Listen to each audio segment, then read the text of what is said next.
Assalamualaikum warahmatullahi wabarakatuh. Perkenalkan, nama saya Rian Nurpala. Pada kesempatan kali ini saya akan menerangkan mengenai pemecahan masalah yang saya hadapi pada bulan Januari.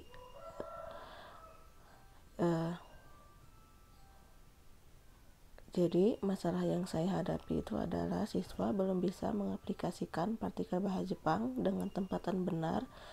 Jadi partikel itu adalah kosakata yang tidak bisa berdiri sendiri, harus bergabung dengan kata lain, baik itu kata benda maupun kata kerja. Partikel itu tidak berada di posisi awal kalimat, jadi berada di antara kata benda atau kata kerja.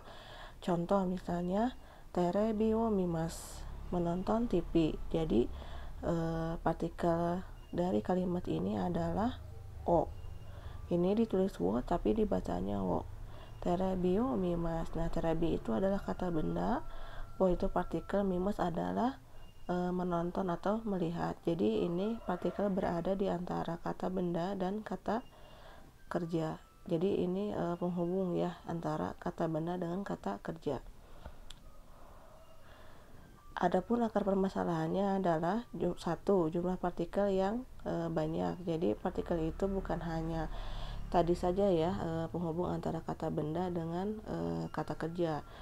Ada partikel yang misalnya untuk misalnya dengan saya pergi dengan bis misalnya ya, basude gakoe ikimas misalnya, atau misalnya pergi ke sekolah gakoe ikimas, itu bisa berarti ke ya, itu juga termasuk ke dalam partikel.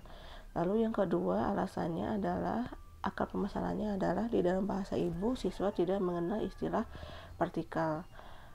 Lalu yang ketiga, banyak partikel yang tidak bisa dipadankan dengan bahasa Indonesia. Jadi ya yang bisa dipadankan itu hanya sedikit saja gitu ya, antara partikel Jepang dengan kata yang ada di dalam bahasa Indonesia. Misalnya partikel wo itu tidak ada padanannya. Lalu kalau partikel itu bisa berarti ke ya kalau dalam bahasa Indonesia. Lalu yang keempat, ada beberapa partikel yang fungsinya lebih dari satu. Misalnya partikel D ya, partikel D itu bisa berarti dengan alat, atau misalnya partikel D itu dengan kendaraan. Lalu adapun alternatif solusinya yaitu yang pertama, menjelaskan dengan detail fungsi dari tiap-tiap partikel.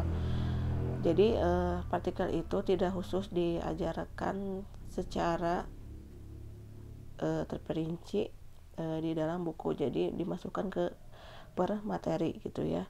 Jadi di sini harus diterangkan dengan detail fungsi dari partikel tersebut. Kalau ada yang fungsinya sama maka harus dibandingkan perbedaannya. Lalu yang kedua, membuat lembar kerja latihan yang membuat anak berpikir tingkat tinggi dalam penggunaan partikel. Jadi di sini harus membuat lembar kerja latihan yang emang mengasah kemampuan anak untuk bisa berpikir lebih tinggi lagi.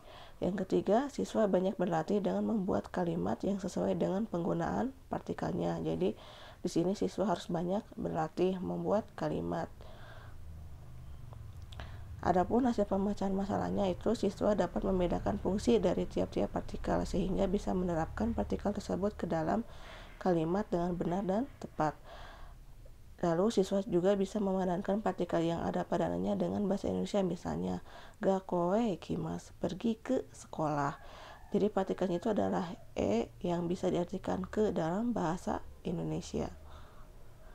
Adapun sumber rujukannya adalah yang pertama itu ada dari Sundaira dan Nurita, jurnal mengenai pengabdian kepada masyarakat melalui pengajaran bahasa Jepang kepada siswa SMK. Jadi di sini diseminarkan dalam Seminar Nasional Pengabdian kepada Masyarakat Fakultas Bahasa Asing Universitas Mahasaraswati Denpasar, Bali. Lalu yang kedua berasal dari Putri dan Kusrini D. Dahidi A. Pemerolehan partikel bahasa Jepang pembelajar siswa SMA di Bandung, Jurnal Pendidikan dan Pengajaran Bahasa Jepang. Sekian pemaparan dari saya mengenai pemecahan masalah yang saya hadapi pada bulan Januari. Terima kasih. Wassalamualaikum warahmatullahi wabarakatuh.